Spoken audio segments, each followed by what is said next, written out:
Son dan uhi Lunggil ta anangay to kha Jisu nung zoi di na Iba umiho anga kilang na Isaisit kimithi Kidem to pay thao hitin na ikan ko mo hen Ngay lua khat leha Ugi kingai sang to hi chu Christine sondanai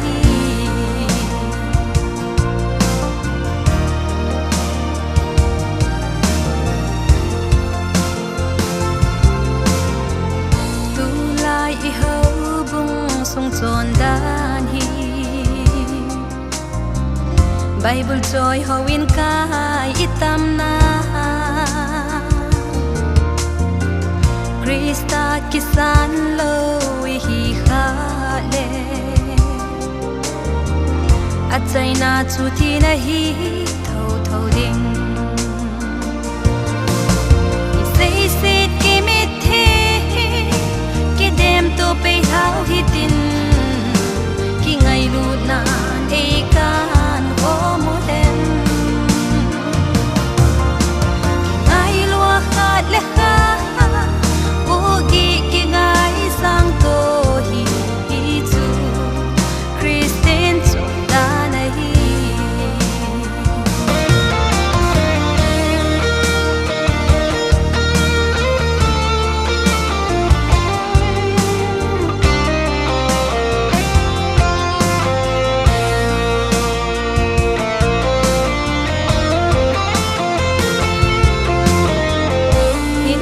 Som sai nei sung uhi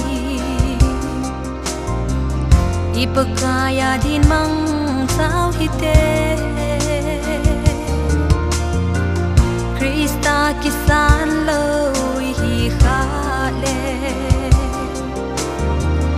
Hat ki zen pet sa hin ki san loi zin